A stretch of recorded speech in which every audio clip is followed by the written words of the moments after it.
Hello students, I am Suman Tevatia. A Fellow Traveler is the second lesson of your prose section.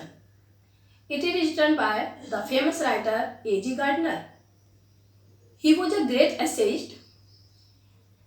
A Fellow Traveler is the interesting lesson. In this lesson, there are two characters, a writer himself and a mosquito. In reality, a writer's fellow traveler was a mosquito. So students, let's start the class. See your first paragraph.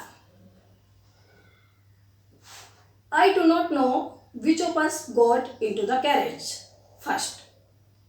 Here writer is saying that I don't know got into the carriage first. कि अस इसमें use हुआ है, it means कि दोनों के लिए use हुआ है, मॉस्किटो के लिए भी और राइटर के लिए भी. कि राइटर यहाँ पे कह रहे हैं कि मुझे नहीं मालूम, कैरेज मीन्स कंपार्टमेंट, जो ट्रेन का कंपार्टमेंट होता है, कि ट्रेन के कंपार्टमेंट में हम में से पहले कौन था, कौन चढ़ा उसमें, मैं चढ़ा या मेरा फेलो ट्रेवलर चढ़ा. अब मुझे नहीं मालूम इस बात का.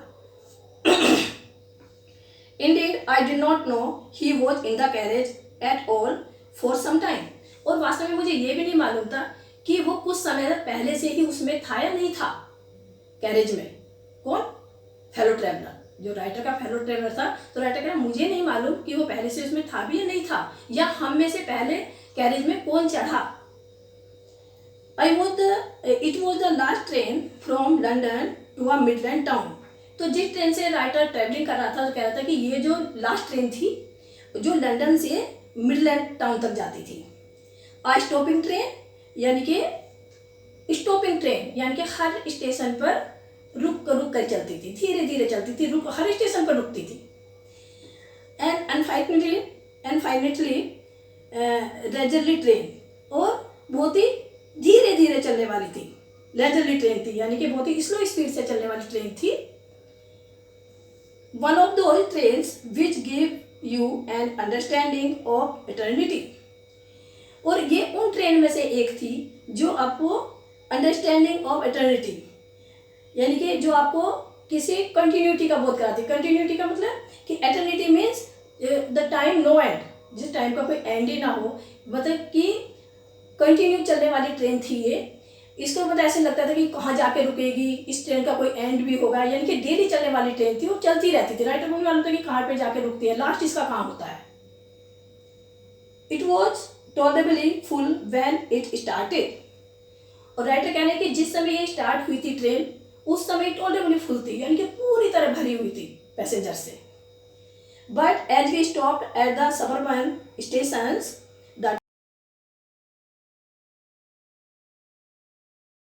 जैसे हम एक स्टेशन पर रुके, वहाँ पर सबर्बन होता है जो सिटी के बाहरी एरियाज होते हैं. नॉर्मली आपने देखा होगा जो स्टेशन होते हैं, रेलवे स्टेशन होते हैं, वो सिटी के बाहर होते हैं. तो सिटी के जो बाहरी आउटर एरियाज होते हैं उनके लिए सबर्बन बोलते हैं. तो suburban station that travellers alighted in ones and twos. तो एक एक करके यानी कि जो बाहर स्टेशन आते चले गए, और एक एक करके दो करके जो ट्रेवलर्स थे वो उतरते चले गए. And by the train we had left the outer ring of London behind. I was alone. और जब तक मैं वहाँ पे पहुँचा, यानी कि जब मैं आउटर रिंग रोड लंदन की बाहरी सीमा तक मैं पहुँचा, यानी कि जो आउटर रिंग रोड पे पहुँचा वहाँ पर, आई वॉज अलोन और rather I thought I was alone. तो क्या हुआ कि एक एक करके दो करके सब उतरने लगे. और जब बाद में राइटर एक प्लेस पे, पर्टिकुलर प्लेस पे पहुंचा, तो राइटर ने सोचा कि अब मैं अकेला ही हूँ. राइटर वो कह रहा था कि इस समय अकेला हूँ, या यूँ मान लीजिए कि मैंने इसे समझ लिया था कि अब कोई ट्रेवलर्स नहीं है, सब ट्रेवलर्स उतर गए हैं और अब मैं अकेला ही हूँ. There is a pleasant sense of freedom about being alone in a carriage. तो अब राइटर कह रहे हैं कि मुझे बहुत ही प्लीजेंट सेंस हो रहा था, बहुत ही अच्छा लग रहा था कि कैरेज में कि मैं बिल्कुल अकेला हूँ. That jolting the noisily through the night. और जो कैरेज चल रही थी वो तो झटके दे करके धीरे धीरे झटके धक्के दे दे करके चल रही थी उस नाइट में, और उस समय बड़ा अच्छा लग रहा था। मुझे प्लीजेंट सेंस होता था, एक सुखद आभास हो रहा था कि पूरी ट्रेन में मैं अकेला हूँ और मुझे बड़ा अच्छा लग रहा था। It is liberty and unrestraint in a very agreeable form. तो जो उसको फीलिंग हो रही थी उस समय, लिबर्टी, फ्रीडम की वो हो रही थी कि मैं बिल्कुल फ्री हूँ, कोई मुझे देखने वाला नहीं है। अंडरस्टैंड यानी कि एकदम स्वच्छंद हूँ, कोई मुझ पर कोई रोक टोक नहीं है, मुझे कोई कहने वाला नहीं है। You can do anything you like.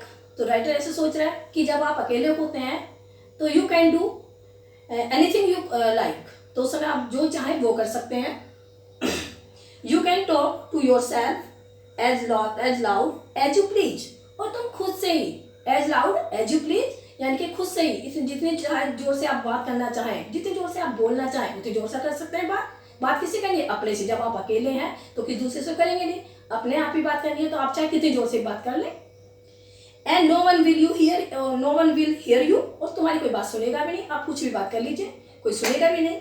You can have that argument out with Jones. और क्या कह रहे हैं यहाँ पे? जॉन, यहाँ पे एक पर्टिकुलर एक जॉन का नाम लिया गया है। जॉन कोई कैरेक्टर नहीं है अलग से इसमें, भाई ये है कि इमेजिनरी पर्सन है ये।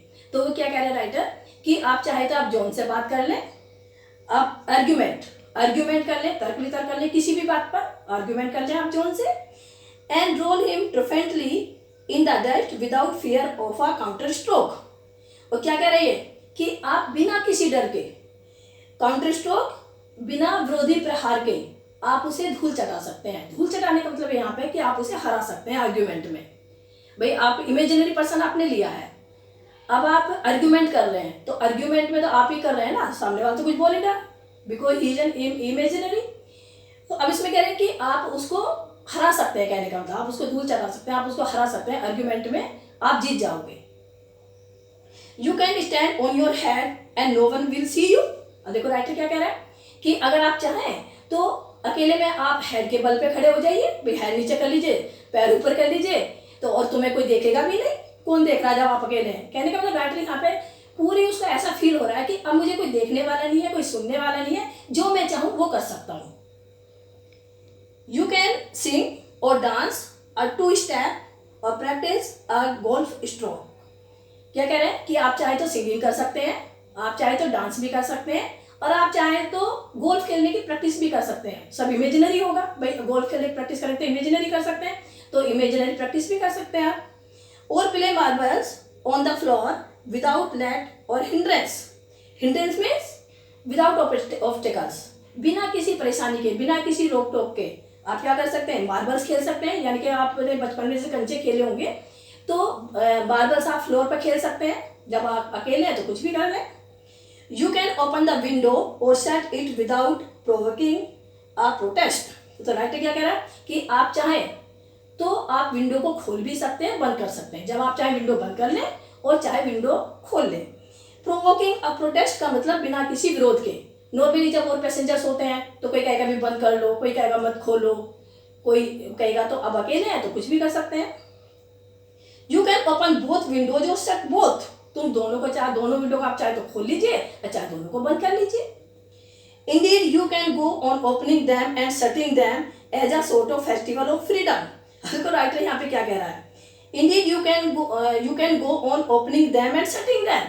और वास्तव में अगर आप चाहें तो कभी उसे बंद करें, कभी खोलें, कभी बंद करें, कभी खोलें, कुछ भी करें। As a sort of festival of freedom, जैसे कि आप अपनी फ्रीडम के कोई फेस्टिवल मना रहे हो, आप इस तरह कर सकते हैं। यानी कि आप फ्री हैं करने के लिए, आपको लग रहा है कि मैं फ्री हूँ, मैं कुछ भी कर सकता हूँ, बंद करो खोलो, बंद करो खोलो, कुछ भी करिए आप। तो इस तरीके से ये ऐसा हो जाएगा जैसे आप सेलिब्रेट कर रहे हैं अपनी फ्रीडम को। You can have any corner you choose and try to all of them in turn. और क्या है, कंपार्टमेंट में जब पूरा खाली है, कैरेज पूरा खाली है, तो आप किसी भी कॉर्नर को सेलेक्ट कर लीजिए कि मुझे यहाँ बैठना है, और आप चाहे वहाँ पे बैठ लीजिए और टर्न बाय टर्न बैठ लीजिए। कभी यहाँ बैठना है, कभी यहाँ बैठना है, कभी वहाँ बैठना है, कोई कहने वाला नहीं है। You can lie at full length on the cushion and enjoy the luxury of breaking the regulation and possibly the heart of DORA। तो राइटर यहाँ पे क्या कह रहे हैं? You can lie at full length on the cushions. और आप चाहे तो कुशन्स लेकर के पूरे पैर फैला करके, पूरे तरह से पैर फैला करके आप लेट भी सकते हैं। कुशन नॉर्मली पिलो को बोलते हैं। And enjoy the luxury of breaking the regulation and possibly the heart of DORA। यहाँ पे DORA है जिसकी फुल फॉर्म होती है डिफेंस ऑफ रियल एक्ट। ये जहाँ का राइटर है वहाँ पे एक एक्ट होता है, अधिनियम होते हैं, यानी कि कानून सारे इनमें वहाँ के एक्ट लिखे हैं सारे, इसमें रूल्स रेगुलेशन है ये सारे उसमें।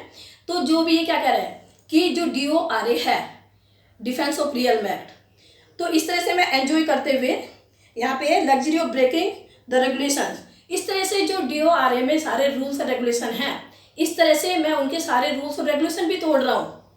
यानी कि मैं कुछ भी कर रहा हूँ, कुछ वर्क ऐसे भी कर सकता हूँ मैं कि जो DORA में पनिशेबल है, लेकिन मैं तो उसको कर रहा हूँ। तो इसको कह रही है only DORA will not know that her heart is broken.